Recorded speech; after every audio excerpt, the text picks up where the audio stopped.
시청자 여러분 안녕하십니까? 뉴스 리듬을 시작하겠습니다.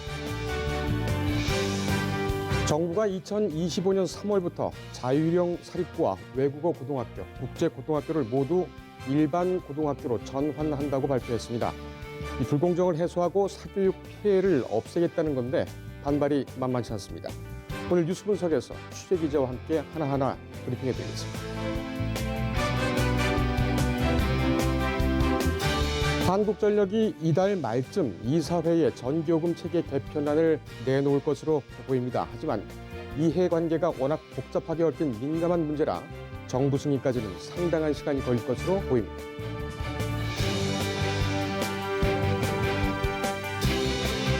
시중은행들이 DLF 사태에 대한 후속 대응으로 최고 고객 책임자를 독립시키는 방안을 검토 중입니다. 그간 권유에 그친 금융당국의 모범 규정이 의무 규정으로 분리됐기 때문인데 은행들은 영업이 위축될 것으로 우려하고 있습니다. 오늘 톡합니다 시간에는 이재명 지사 취임 후 곧 500일을 맡게 되는 경기도청 김용 대변인과 함께 경기도 현안에 대해서 알아보겠습니다. 오늘도 저희 뉴스 리듬 팀은 시청자 여러분께서 꼭 아셔야 할 주요 뉴스를 선별해 준비했습니다. 먼저 뉴스 종합 편을 쓰실 때 뉴스통에 이 시각 어떤 뉴스들이 올라와 있는지 보시겠습니다.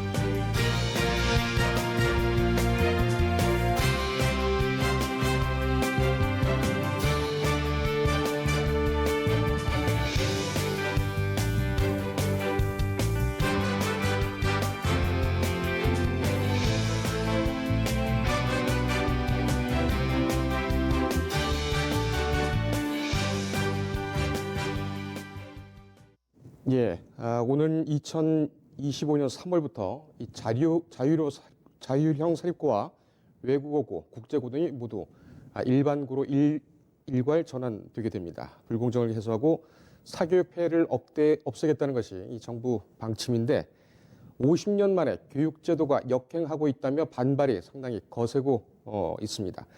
이 이슈를 취재하고 돌아온 사회부 신태현 기자와 함께 알아보겠습니다. 자, 신 기자, 어제 바로 일반고 전환 발표, 자율형 사립고, 소위 자사고라고 하죠. 자사고의 일반 고등학교 전환 발표가 있었는데 이 핵심 내용이 뭡니까? 어제 교육부는 정부 서울청사에서 자사고, 외국 국제고를 2025년 3월에 일반고로 일괄 전환하는 내용을 발표했습니다. 지금으로부터 5년 4개월 정도 뒤인데요. 저 시점은 현재 초등학교 4학년이 고등학교 진학하는 시점, 그리고 고교 학점제가 시행되는 시점입니다. 지금 뭐 여러 가지 얘기가 나오는 것이 이유 중에 하나가 다소 갑작스럽게 발표가 됐다. 이렇게 얘기들이 나오고 있습니다. 이 갑작스럽게 발표를 하게 된 이유가 뭡니까? 전환의 배경은 교육 불공정성 해소입니다. 가정 배경이 학력과 성적에 미치는 영향이 OECD 평균을 상회하는 등 교육 공정성 요구가 증대하고 있다는 겁니다. 학부모의 부담금이 일반고가 1년에 280만 원인데 전국 자사고가 1,250만 원에 이르는 등 부담도 심하고 사교육도 부추기면서 우수학생을 먼저 빼가면서 일반고의 교육력이 저하되는 문제도 들었습니다. 무엇보다 자사고 등이 설립 취지를 충족하지 못하는 게 가장 큰 명분입니다. 외고 국제고는 어문계열 진학이 각각 40%와 19.2%밖에 안 되고 자사고는 교육 다양화와 특성화라는 목적과는 달리 국영수 중심의 입시 위주 교육을 한다는 것입니다. 자, 이렇게 전환이 되고 그러니까 그 국가 정책이 갑자기 바뀌거나 아니면은 바뀌는 폭이 크게 되게 되면 기존 제도에 따라서 생활을 해오던 준비를 해오던 국민들 같은 경우는 상당히 좀 당황스러울 수가 있겠죠. 이 전환 시행되기 전에 자사고나 외고, 국제고로 진학을 하려고 준비를 했던 그 학생들은 어떻게 해야 됩니까? 전환되기 전에 입학한 학생들의 경우 졸업할 때까지 자사고, 외고, 국제고의 학생 신분이 유지가 됩니다. 자사고 등은 일반고로 전환된 이후 학생의 선발과 배정은 일반고와 동일하게 운영되며 학교의 명칭과 특성화된 교육과정도 기존과 똑같게 유지할 수 있습니다. 전환 학교에는 3년 동안 10억 원을 지원해 안정적인 일반고 운영을 돕는다는 구상입니다.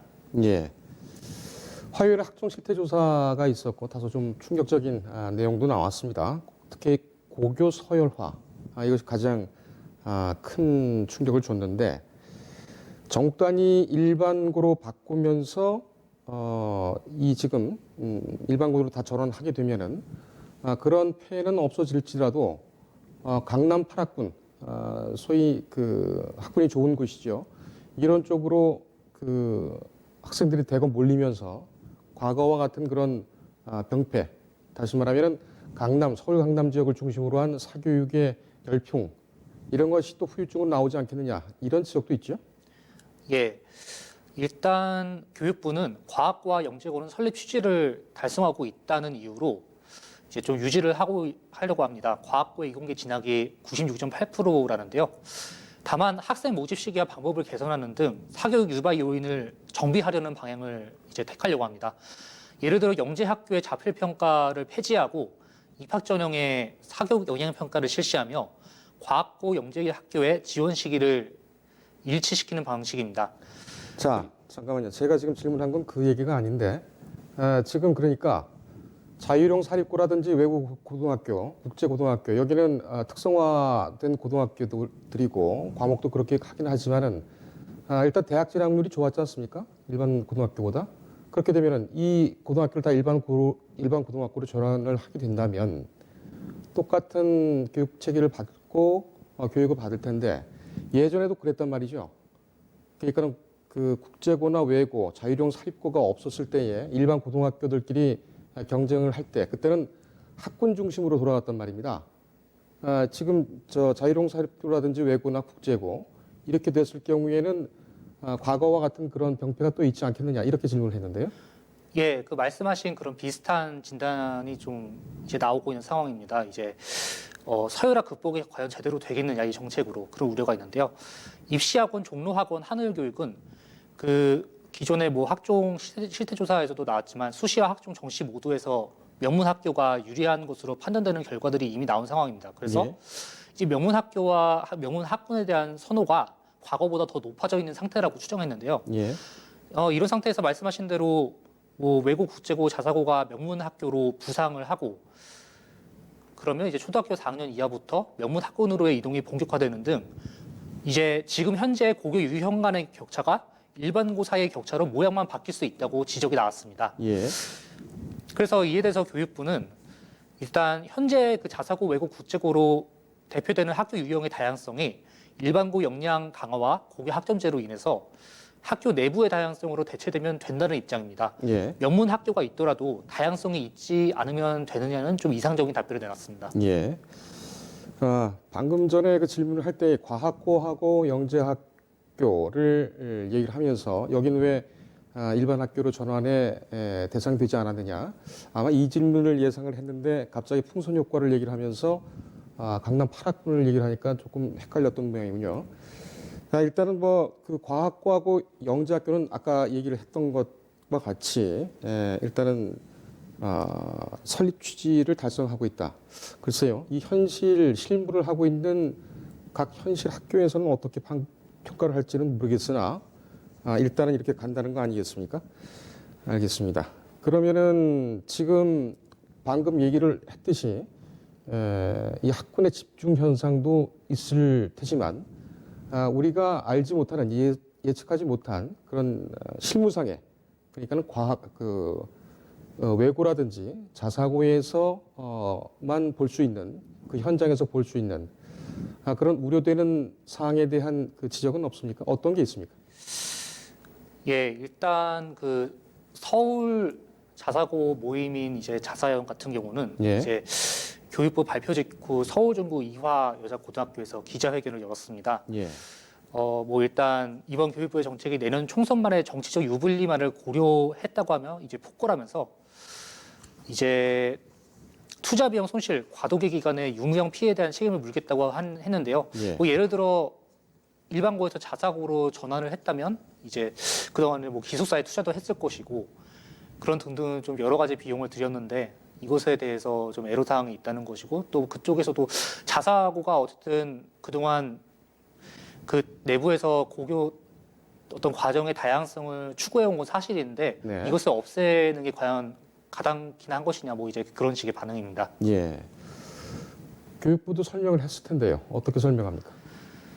예, 일단 교육부 같은 경우는 아까 다양성 이야기는 아까 좀 이상적으로 이야기했었고 예. 이제 뭐 그 정치 발표 이후 기자와의 질의응답에서 이제 뭐 기숙사 비용을 어떻게 하느냐 이제 이렇게 질문이 나왔더니 교육부 답변은 그것은 학교와 교육청과 협의할 문제고 그 다음에 꼭 기숙사만이 아니라 다양한 공간으로 활용할 수 있다 뭐 이런 답변이었습니다. 그래서 만약 이 정책이 유지가 된다면 입시상의 혼란은 덜하게 되겠지만 비용 문제로 잡음이 계속 생길 것은 피할 수가 없어 보입니다. 알겠습니다. 잡음이 지금 있다고 하더라도 교육 같은 경우에는 상당히 오래 내다보고 멀리 내다보고 그 수립을 해야 되는 정책 아니겠습니까? 이것이 과연 2025년도에 되겠느냐 이런 지적도 나옵니다. 다시 말하면 정부가 바뀌게 되면 다시 백지화시킬 것 아니겠느냐 이런 지적도 나와요. 이거를 뭐 그냥 한 귀로 흘려들을 수는 없는 것 같은데 이것에 대해서는 정부가 뭐라고 설명을 했습니까? 예, 일단 그런 우려가 나오는 이유는 이게 대통령령의 시행령의 규정을 바꿔서 이제 달성을 하겠다는 것이기 때문에 그 우려가 나온대요. 말씀하신 네. 대로 그러면 정권이 바뀌면은 이제 다시 바뀌는 거 아니냐 이런 우려가 나올 수밖에 없습니다. 그런데 정부는 이에 대해서 명확한 답변을 피해갔는데요. 그냥 뭐 되게 모호해서 그냥 그 답변을 요약하자면 그냥 우리가 이제 국민들의 신뢰를 뭐 얻는 것이 필요하다, 패러다임을 바꾸는 것이 필요하다 이런 내용이어서 질문과 전혀 상관없는 답변을 했기 때문에 예. 그 부분에 대해서는 결국 명확한 구상이나 정책이 없다는 걸로밖에 볼 수가 없었습니다. 알겠습니다. 하향 평준화란 말이 아까 얘기를 했던 그 강남 8학군 얘기를 했던 그 부분과 연결이 좀 되는 질문인 것 같습니다. 그렇다면 일반고를 상향시켜야 된다? 그래서 수준을 맞춰야 된다? 뭐 이런 논리로도 얘기를 반박을 할 수가 있을 것 같은데 그렇다면은 이 지금 일반 고등학교 여기는 어떻게 그 교육 현실을 좀 올린다는 보관을 갖고 있습니까? 예, 정부는 앞으로 5년 동안, 즉 이제 그 일괄 전환 직전까지 2조 2천억 원을 투입해 일반고 중심의 고교 생태계를 복원한다는 구상입니다. 네. 그래서 학생 진로, 학업 설계를 위한 원스톱 지원 시스템, 맞춤형 교육, 생애 주기별 연수 등 교원 역량 강화, 학교 공간의 혁신 등을 이제 추진합니다. 예. 그렇게 생태계를 복원한 뒤에는 고교 학점제를 시행해서 학생 자신이 교육 과정과 진로 과정을 개별적으로 설계하도록 한다는 정책입니다. 예. 알겠습니다. 자, 신 기자는 이 자율형 사립고부터 시작해서 일반고 전환, 뭐 쭉 계속 교육 쪽을 취재를 하고 있기 때문에 아까 정부의 그 내용을 설명을 하면서 실소를 한 것 같기도 하고 교육 현장을 취재하는 기자로서 어떻게 생각을 합니까? 이번에 그 정부의 자사고 등의 일반고 전환 어떻게 생각합니까? 예, 이번 정부의 정책이 결국에는 이제 정부 스스로 밝힌 대로 이제 국민의 교육 공정성에 대한 그 욕구가 강하게 일어나기 때문에 추진을 했고, 뭐 포퓰리즘이라는 말을 듣더라도 어느 정도 진행을 할 수도 있다고 봅니다. 다만 이제 그 지점에서 어떤 디테일에서 지적을 받는다면 그 부분을 보완을 해야 된다고 보는데요. 예. 말씀드린 대로 뭐 시행령의 규정을 했다든가 법률에 아직 규정이 없다든가 뭐 2025년까지 너무 뒤로 미룬다든가 그런 점 등등을 좀 다시 한번 재고를 해보고 사람들의 우려를 좀 최소화할 만한 방안이 나와야 될 것 같습니다. 예. 알겠습니다. 그 신 기자도 아직 미혼이기 때문에 결혼을 해서 자녀를 낳게 되면은 고등학교도 보내고 대학도 보내고 교육을 많이 해야 될 텐데 자사고라든지 외고, 국제고등학교가 이제 없어지게 됩니다. 그렇게 봤을 때 학부형의 입장이랄까요? 조금 빠른 전망이 될 수도 있겠습니다만 내가 내 아이를 보낼 때, 고등학교를 보낼 때에 지금과 2025년 이후 비교를 해본 적이 있습니까? 뭐 무슨 시뮬레이션을 돌린 건 아니지만 뭐 정부는 이제 뭐 자사고 등이 입시 위주로 변질돼서 이제 뭐 전환을 한다 그렇게 이야기는 했습니다만 그렇다고 일반고를 다니는 학부모라고 입시 위주를 염두에 두지 않을 리는 없기 때문에 예. 결국에는 이제 아까 말씀하신 뭐 학교 명문 학군에 대한 수요도 결국 있을 수밖에 없는 것이고, 예. 예, 그렇게 되면은 그 부분을 최소화하기 위한 어떤 디테일도 좀 정부가 챙겨야 되지 않을까 좀 그런 예, 생각이 듭니다. 알겠습니다. 아직 뭐 먼 미래의 얘기니까 그렇게 현실적으로는 받아들이지 않는 모양인데 어쨌든 그 훈령이라든지 디테일이 좀 부족하다라는 지적은 좀 가슴에 남는군요. 알겠습니다. 준비한 순서는 여기까지입니까? 예, 뭐 뭐더 할 말이 있습니까? 준비한 우리가 지금 준비한 건 다 했어요. 예, 했는데 지금은 이 정책에 대해서 기자가 현장을 가장 잘 알고 있으니까 기자가 느끼고 있는 그 솔직한 얘기를 좀 듣고 싶은 거거든요. 더 덧붙일 말이 없으면 여기서 끝낼까요? 예, 알겠습니다. 고생했습니다.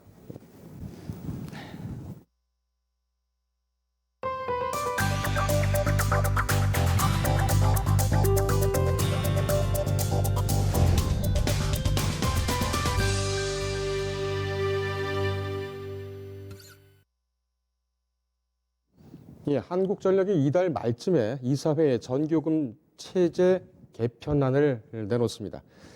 매우 민감한 문제인 만큼 이해관계가 첨예하게 대립되고 있죠. 김종갑 한전사장은 필수 사용량 보장 공제를 비롯한 각종 전기요금 특례 할인 제도를 없애는 방안을 검토 중입니다. 보도에 강명현 기자입니다. 김종갑 한국전력 사장이 최근 정부와 한전의 전기요금 정책 엇박자 논란에 대해 해명했습니다.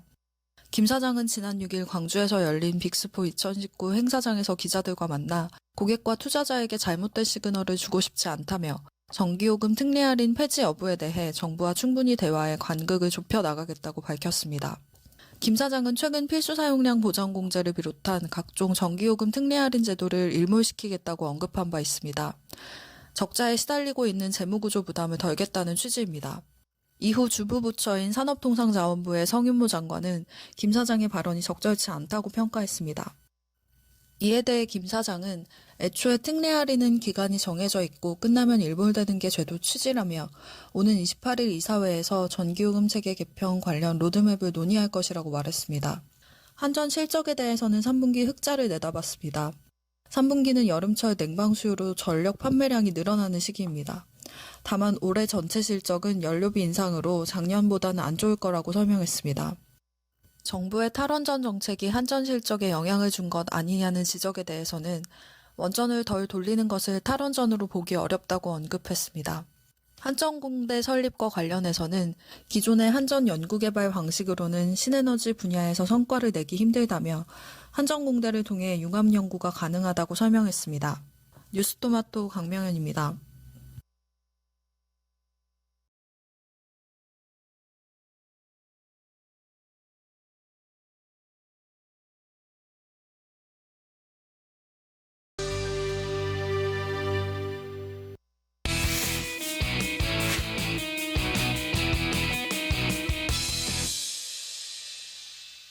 예, SNS를 통해서 세상을 들여다보는 SNS 톱파보기 시간입니다.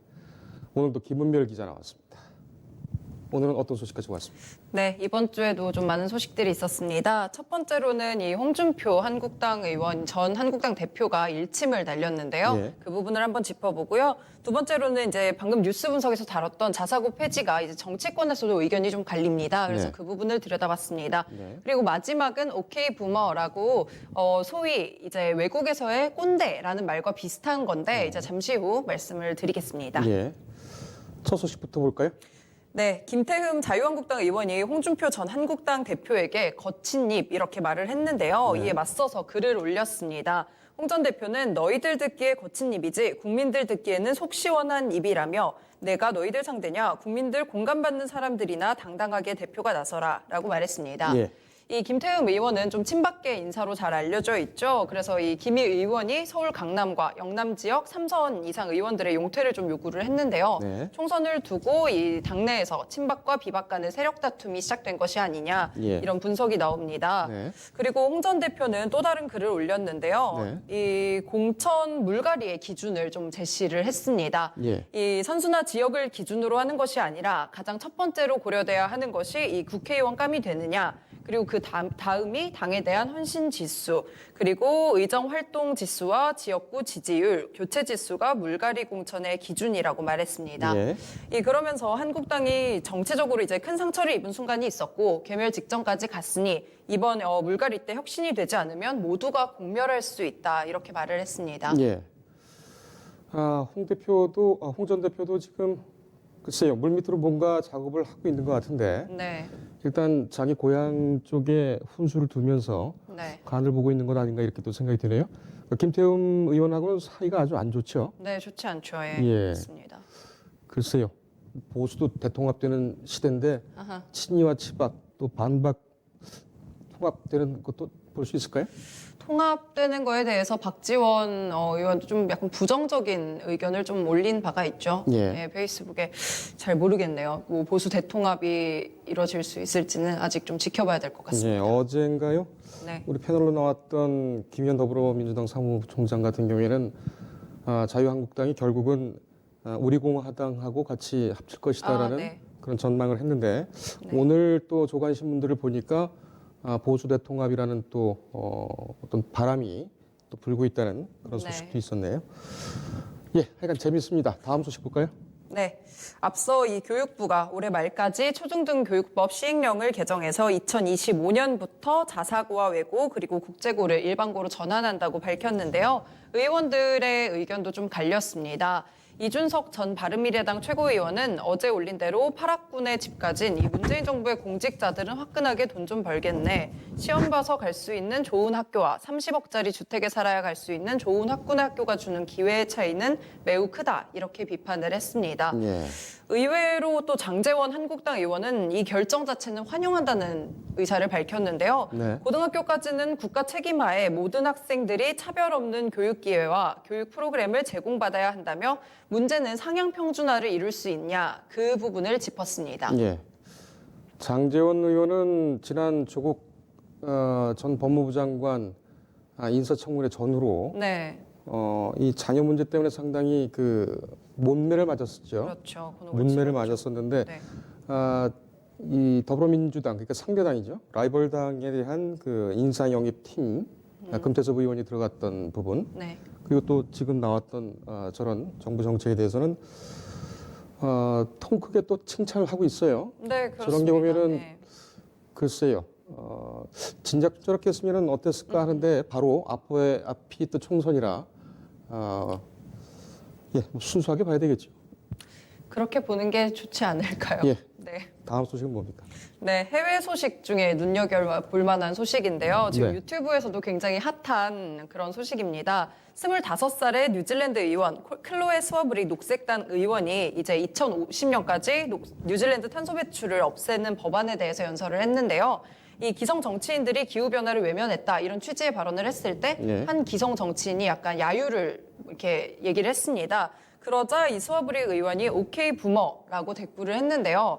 이 오케이 부머라는 말은 밀레니얼 세대가 베이비 부머 세대가 이제 소위 꼰대처럼 말을 할 때 맞받아치는, 그러니까 우리나라에서 따지면 뭐 꼰대라는 말 정도가 되겠네요. 네. 예, 그런 말입니다. 그 스워브리 의원은 페이스북에 그 직후에 오늘 자신은 누군가 야유를 할 때 간결하고 완벽하게 농담으로 반응하는 법을 배웠다라며 나 때는 말이야 이렇게 이야기하는 사람들은 당신 세대들은 말이야 라고 말을 하면 굉장히 화를 낸다 이렇게 밝혔습니다. 예.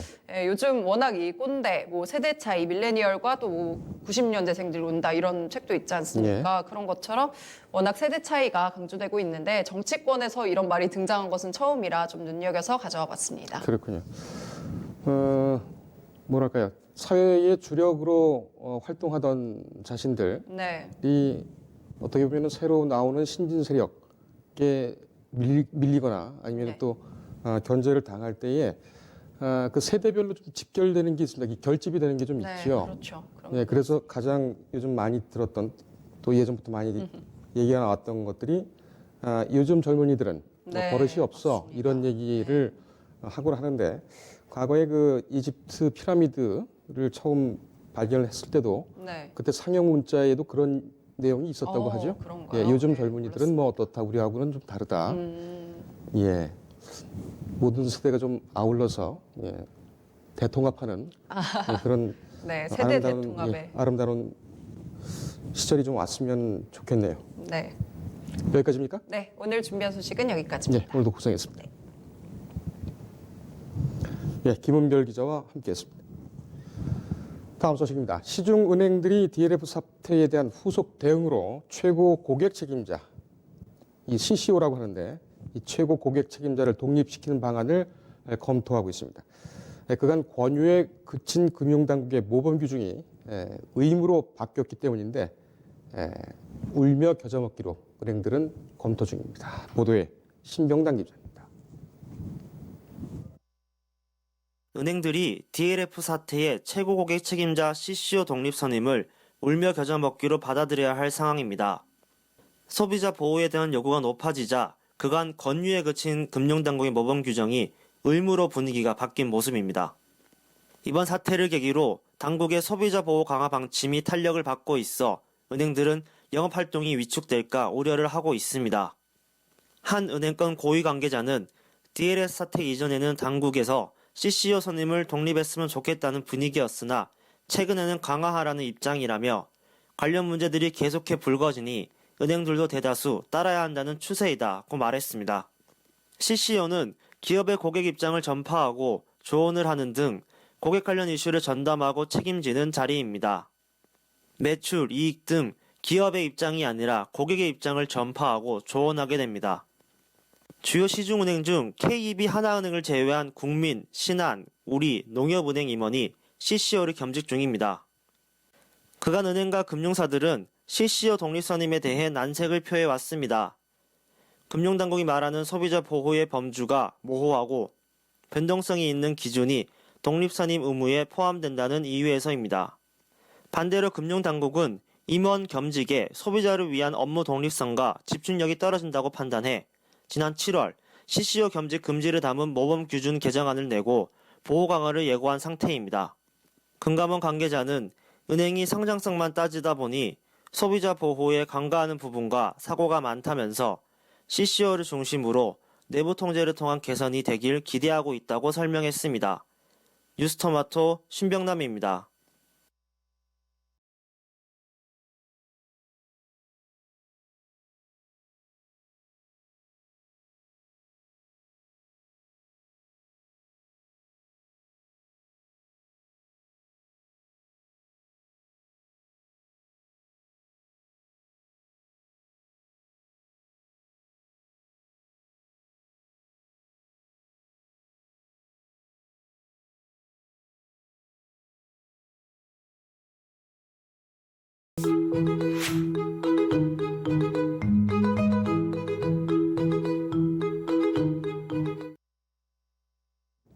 예, 민선 7기 지방자치정부가 들어선 지 오늘로 꼭 496일, 나흘 뒤면은 500일입니다. 전국 지자체 중에 가장 역동적인 모습을 보이고 있는 곳은 역시 경기도가 아닐까. 그래서 저희 뉴스리듬 토크합니다. 오늘 시간에는 김용 경기도청 대변인과 함께 그동안의 도정과 현안, 앞으로의 주요 정책들을 점검해 보겠습니다. 어서 오십시오. 예, 반갑습니다. 네, 오랜만에 뵙습니다. 네. 예, 잘 지냈네. 멀리서 오셨는데 좀 오시는 동안 불편하지는 않으셨습니까? 단걸음에 다 달려왔습니다. 예. 불러주셔가지고. 예, 그렇습니다. 496일 오늘까지 1년은 물론 지난 상황이고 2년은 조금 덜 됐습니다. 지금까지 그 도정을 이 지사님과 같이 해오시면서 상당히 좀 많은 일이 있었는데 지금 이렇게 회고할 때 가장 뭐랄까요? 기억에 남는 그런 정책이 뭐가 있었을까요?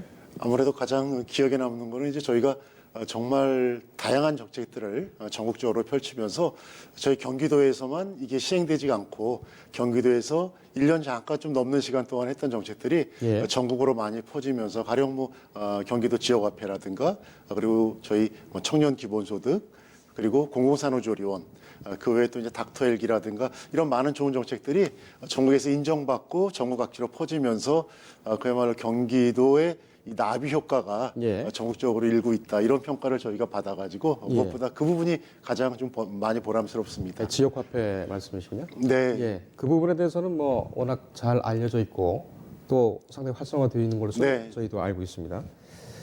예, 가장 성과가 있었다고 볼 수 있는 그 정책은 이제 지역화폐지만, 뭐랄까요, 기본소득 시대에 대해서도 그 어떻게 보면은 서울시와 경쟁 관계가 아니냐, 그렇게 볼 정도로 기본소득 시대를 열어가는 그런 어떤 아주 선도적인 그런 정책을 예. 좀 피고 계시는 것이 또 역동적으로 눈에 보이기도 합니다.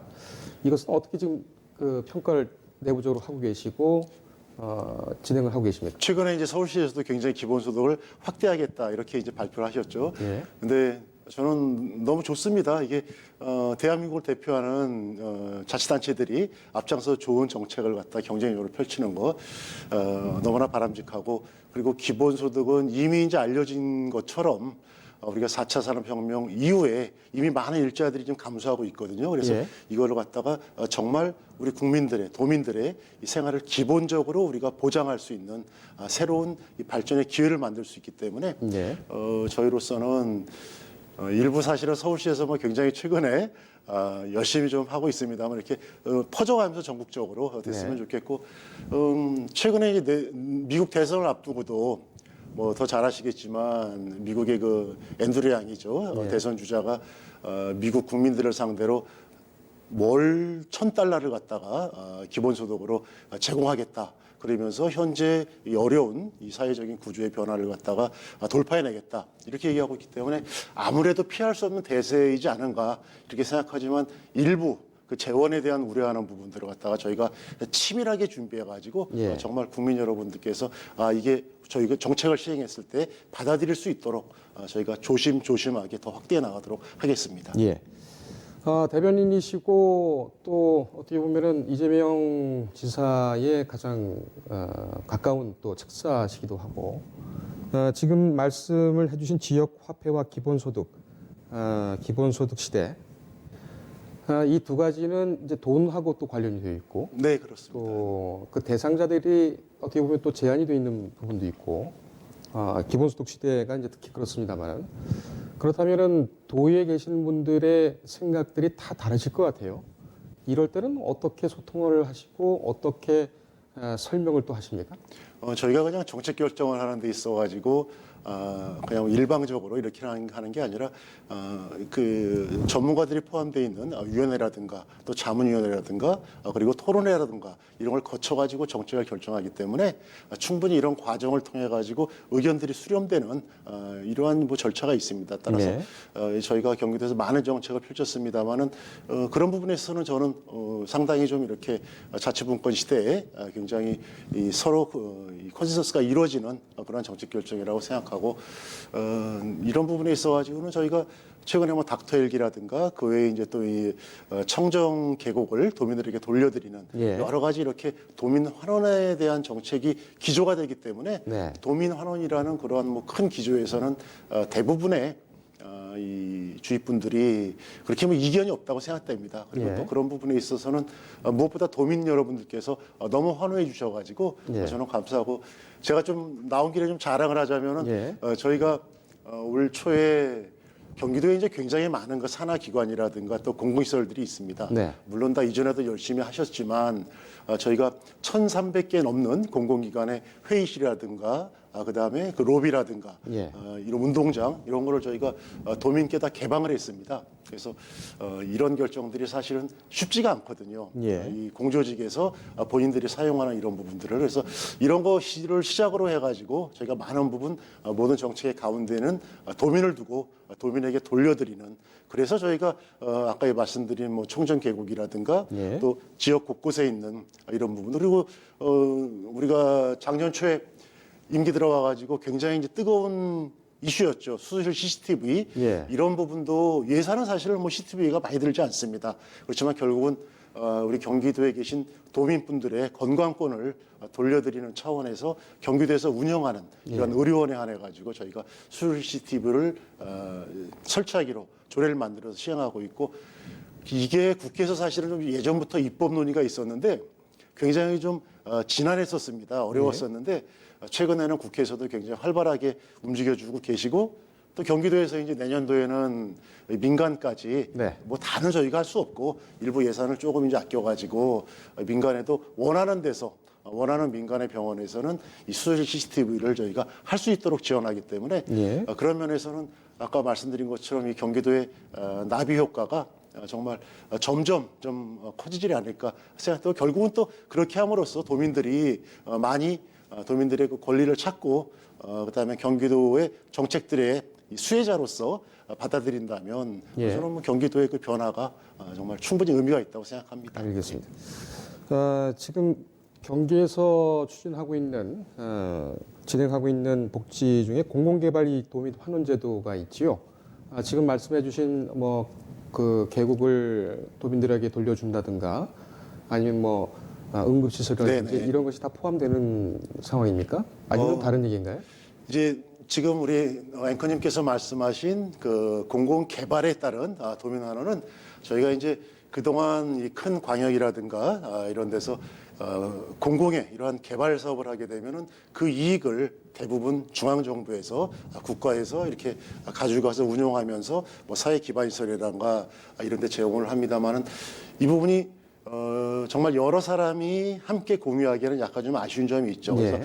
지역에서 그 개발에서 이익한 거는 철저하게 그 지역에다가 우리가 좀 환원할 수 있는 그런 법제도를 만들어 보자. 그래서 경기도에서 경기연구원이라고 저희가 있습니다. 여기서 연구도 하고 또 국회에서 토론도 하고 굉장히 지금 저희 경기도에서 힘을 많이 쓰고 있는데 결국 이 공공 개발에 대한 이익에서 개발의 원천이 되는 뭐 부동산이라든가 그 외에 많은 자원들이 이 공익적인 관점에서 모든 사람의 것이 아니겠습니까? 예. 그래서 이 부분을 갖다가 될 수 있는 많은 사람이 환원받자, 그런 차원에서 법령도 개정하고 이렇게 해서 지금 그런 노력들이 지금 일어나고 있습니다. 그래서 그렇게 되면은 지자체라든가 그다음에 경기도 같은 광역단체에서 공공의 개발에 대해서 사업에 참여하는 거죠.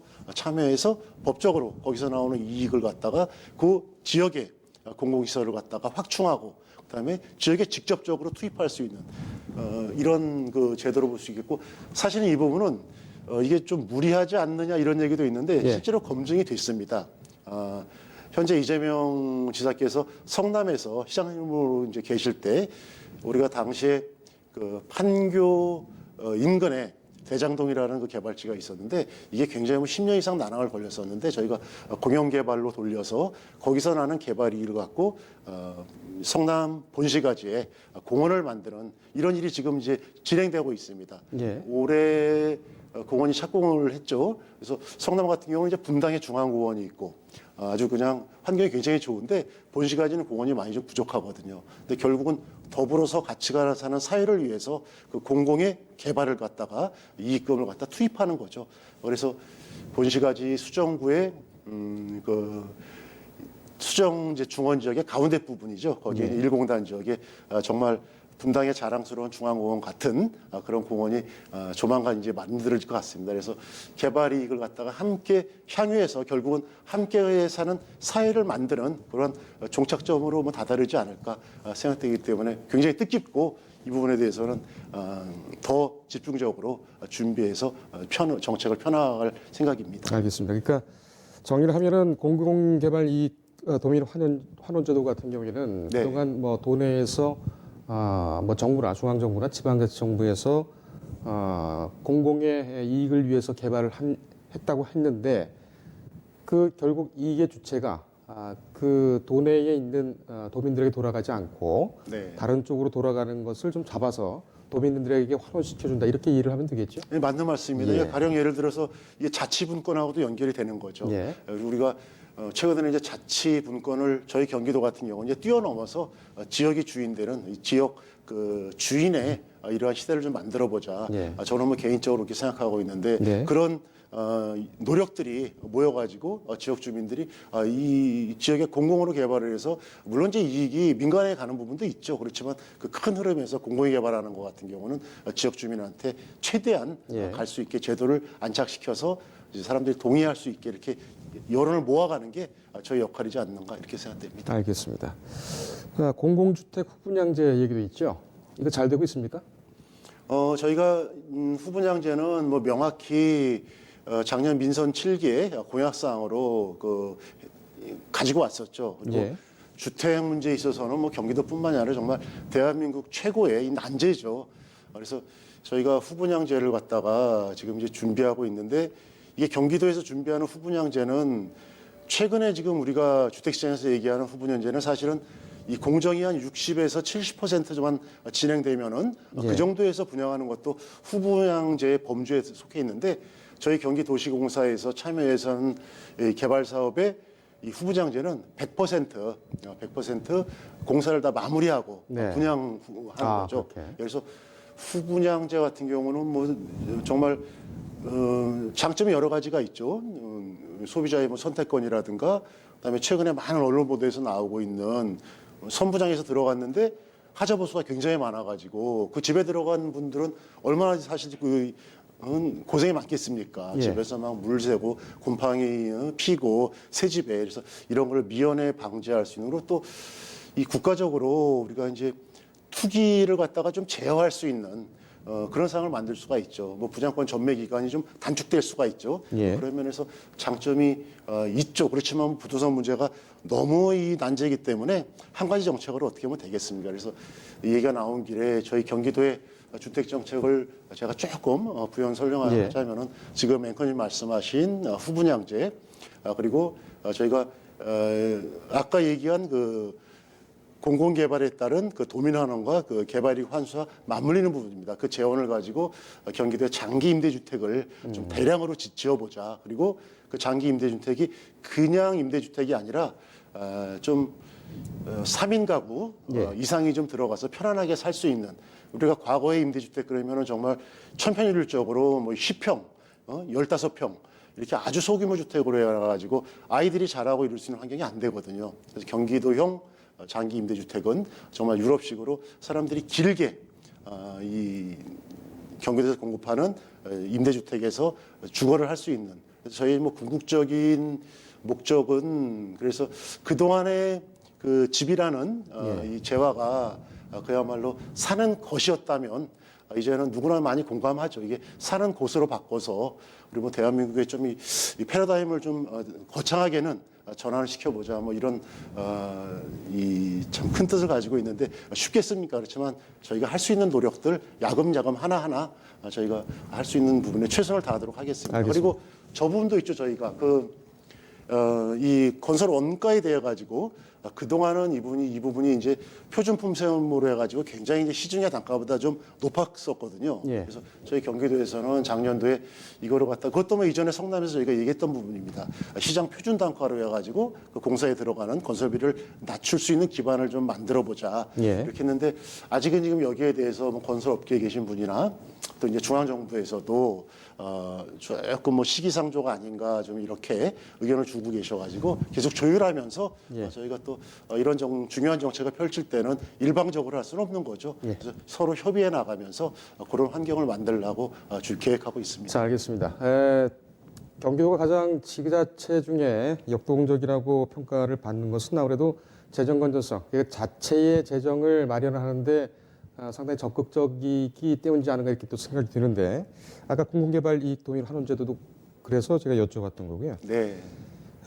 지금 뭐 용인의 경기도 반도체 클러스터 조성, 이게 지금 준비 중인 모양이죠? 그렇습니다. 저희 경기도에서 적극 노력해가지고 네. 정말 많은 지역에서 후보지로 경합이 됐었는데 SK 하이닉스에서 그랬었죠. 예, 결정을 했죠. 그래서 이게 그 투자 금액이 무려 122조죠. 굉장히 네. 큰 규모인데 저희가 이것뿐만이 아니라 이제 원산면 용인시 원산면에 그 하이닉스 시설이 들어오면은 그 인근이 지금 미개발 지역인데 여기에 그 파급되는 지역 경제적인 이 유발 효과가 엄청나게 많거든요. 그래서 작년에 제가 알기로 그 서울대 경제연구소 여기서 그 전체적인 파급 효과를 조사해 보니까 이게 전체적으로 이 생산 유발 효과가 금액으로 따졌을 때 500조 이상. 아하. 예, 그다음에 거기 직접적으로 거주하는 그 생산에 참여하는 분들이 거의 뭐 2만여 분, 정확히는 제가 알기로 17,000여 분 정도가 종사할 수 있고 그뿐만 아니라 아까 말씀드린 것처럼 이제 지역 거점이 그렇게 예. 자연스럽게 옮겨가고 그리고 이 용인 반도체 클러스터뿐만이 아니라 우리 앵커님도 잘 아시겠지만 경기도 전체가 위에 이천부터 이천 그 옆에 이제 수원이 있죠. 수원, 이천, 용인. 그다음에 화성 이렇게 저희가 경기도의 주요 이 동쪽에 이 중심 지역들이 반도체 이 집적화를 이뤄낼 수 있는 이런 지역으로 저희가 형성될 수 있기 때문에 아마도 이게 완성되면은 굉장히 그 파급 효과가 정말 대한민국 전체에 큰 영향을 끼칠 거라고 생각되고 거기서 굉장히 자부심을 많이 갖고 있습니다. 알겠습니다. 또 남은 시간 또 저희가 준비를 잘 해야겠죠. 예, 이 정책 얘기는 여기까지 하고요. 네. 한 5분 정도 남았습니다. 아, 예. 지금 뭐 경기도의 정책이라든지 이 살펴볼 것은 너무 많아서 네. 저희가 기회가 된다면 이재명 지사께서 2년 맞으실 때나 아니면 네. 또 1000일 맞으실 때나 네, 네. 500일 맞을 때나 한번 저희가 모셔서 더 깊은 얘기를 듣도록 하겠습니다. 그때는 그냥 더 많은 정책, 좋은 정책들을 말씀드릴 수 있도록 저희가 열심히 노력하겠습니다. 알겠습니다. 지금부터는 좀 사람 얘기를 좀 해보겠습니다. 네. 이재명 지사님, 네. 저도 뭐 선거 때라든지 또 네. 여러 가지 일로 해서 뭐 뵙기도 하고 또 인연도 있다면 있는데 김 의원님께서는 어떻게 처음 이 지사님하고 같이 인연을 맺게 되셨나요? 저는 2010년도 당시에 이제 이재명 지사님이 성남에서 시장으로 출마하실 때 예. 그 이전에 제가 이제 지역에서 좀 지역 활동을 하면서 당시에 이재명 지사님이 지역의 변호사였죠. 그러면서 예. 상당히 이제 지역에 갈등이 많았는데 그런 갈등의 주체들이 도와달라고 손을 내밀 때 거의 뭐 그냥 달려와가지고 엄청나게 열심히 도와주셨죠. 원래 그 고향이 성남이십니까? 저는 이제 2000년에 제가 결혼을 성남에서 신혼을 시작하면서 예. 지금까지 쭉 있습니다. 예. 그러면 그 이전에는 제가 서울에서 살았습니다. 서울에서 예. 사시다가 그러면은 성남 같은 경우에는 신접수 알림을 처음 시작한 자리라서 네. 아무래도 좀 인연이 좀 있었겠군요. 그러면서 이제 거기서 이재명 지사님하고 만나가지고 예. 이제 지역 활동이 그때는 굉장히 치열했죠. 거의 2010년 당시만 하더라도 뭐 선거를 하게 되면은 거의 이제 당시에 제가 알기로 한나라당이가 그럴 겁니다. 보수 진영에서 압도적으로 특히 분당 지역 같은 경우는 이렇게 표심이 갈 텐데 굉장히 뭐 어렵게 선거를 치러서 이재명 시장님이 그때 당선되셨고 예. 저 또한 이제 성남시에 들어가서 그 이후에 굉장히 많은 이제 개혁적인 정책들을 펼치고 이러면서 호흡이 맞아가지고 지금까지 오게 됐습니다. 그렇군요. 이 지사님이 좀 그 뭐랄까요 시원시원하고 대쪽 같은 성격이시고 네. 혼도 많이 내시고 그러는 걸로 제가 알고 있습니다. 같이 모시면서 좀 어려운 점은 없으셨습니까? 아니요, 그렇지 않습니다. 지금 많이 외부에 좀 그렇게 알려져 있는데 네. 이게 이제 워낙 그 개혁적이고 강한 이러한 정책을 많이 펼치고 그다음에 이게 뭐 대중들한테 옳다고 생각되는 거에 대해서는 물러남이 없죠. 공익적인 거를 위해서. 네. 심지어 뭐 다들 잘 아시겠지만 가족한테도 그렇게 공익적인 부분에 있어서는 사적인 그 이익이 침범되지 않도록 이렇게 단호하게 하는 그런 부분이 제가 볼 때 굉장히 강점이죠. 예. 그러다 보니까 상대적으로 강한 상대 세력들이 생기는 거죠. 예. 그래서 뭐 지금까지도 사실은 그 여파가 상당히 큰데 저는 그렇지만 그게 굉장히 공직자로서의 가장 큰 덕목이라고 생각됩니다. 알겠습니다. 최근에 뭐 많은 문제 생기는 예. 이런 분들이 대부분 본인들의 사적 부분들을 갖다 관리 못해서 그런 거 아니겠습니까? 예. 저는 그 부분에 있어서는 일도 잘하고 그렇게 공익적인 관점에서 알겠습니다. 강하게 하는 거는 좋은 장점이라고 생각합니다. 뭐 그렇게까지 문제가 있다고 보는 사람들이 얼마나 있는지는 모르겠습니다. 예. 제가 질문드리고 싶었던 것은 그 원래는 그러면 고향이 어디시죠? 저요. 예. 저는 저 파주 경기도 지역입니다. 경기 파주셨고 학교는 연세대를 나오셨죠. 네, 서울에서 계셨었고 네, 그렇다가 성남으로 또 가셨죠. 네, 성남에서 신접살림 차리시고 거기서 뭐 아이들도 키우시고 그러셨던 모양이에요. 네. 그렇게 되면은 이재명 시장과 같이 성남에서 있다가 그러면은 성남에서부터 어떻게 보면은 김 대변님의 그 정치 역할, 정치 네. 생활 이런 것이 시작됐다고 그렇습니다. 생각이 예. 드는데요. 네. 그때부터 지금까지 어떤 일을 하셨나요? 아까 말씀드린 것처럼 지금 이제 경기도에서 실천되고 있는 일들, 뭐 산후조론이라든가 그다음에 우리 그 청년 기본소득 그런 일들을 갖다가 사실은 성남시에서 다 검증이 됐던 일들이거든요. 근데 예. 저항이 굉장히 심했습니다. 당시만 하더라도 여소의 아대로서 굉장히 어려운 문제가 많았는데 그걸 다 돌파해냈죠. 돌파해내고 검증되고 경기도에서 펼치는 거고 그 외에도 저는 기억에 남는 게 저희 당시에 창의교육이라고 지금의 가장 큰 문제점이 사실은 주거와 교육 아니겠습니까? 교육 부분에 있어서는 학부모들이 너무나 힘들고 애들은 애들대로 경쟁에 치여가지고 옆에 있는 자기 친구가 아니라 정말 경쟁자로 보일 정도로 이렇게 되고 그래서 저희가 그 교육의 주체의 중심을 학교와 학부모 학생들 간에 저희가 창의성을 갖다가 올리는 걸로 하자 그래가지고 예. 정말 많은 예산을 당시에 투입했습니다. 그래서 학교의 변화를 갖다 혁신적으로 이뤄냈고 이런 일들도 물론 지금은 경기도에서는 경기도 교육청에서 그런 역할을 담당하고 있습니다만은 그런 많은 의미들을 해왔고 예. 그다음에 거기서 실천을 했고 지금까지 그거를 갖다가 우리가 이어가고 있고 그래서 저는 뭐 저와 그리고 이재명 경기도지사 그리고 이재명 경기도지사 함께하는 경기도의 가장 큰 장점이자 예. 중요한 점은 문제 해결이라고 봅니다. 알겠습니다. 결국 구호나 이야기보다는 예. 문제를 해결하고 예. 저는 그런 부분이 가장 강점이라고 알겠습니다. 생각합니다. 한 30 정도 드리겠습니다. 그러니까는 경기 파죽 계속 이제 경기에 계시는 네. 경기 지역의 일꾼이라고 볼 수가 있겠죠. 계속 앞으로 이제 뭐 정물 보시고 또 정치 활동을 하실 텐데 지금의 경기도라든지 아니면 지금 도정이라든지 이런 걸 봤을 때에 전체적으로 어떤 사업 이런 것이 좀 필요하다 이런 것에 대해서 혹시 고민을 하셨습니까?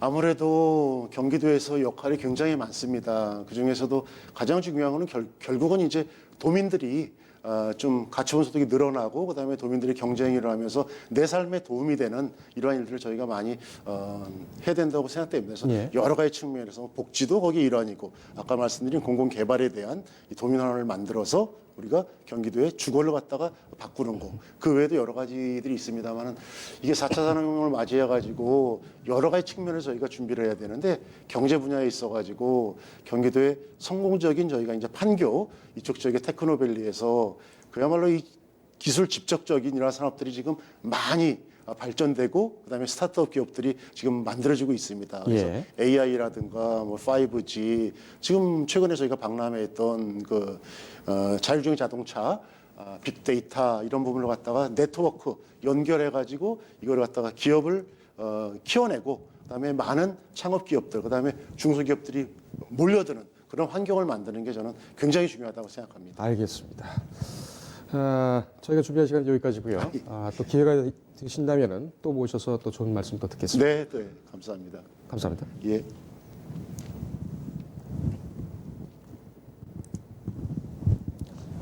네, 드라이브샷은 호쾌했고 아이언샷은 정교했다.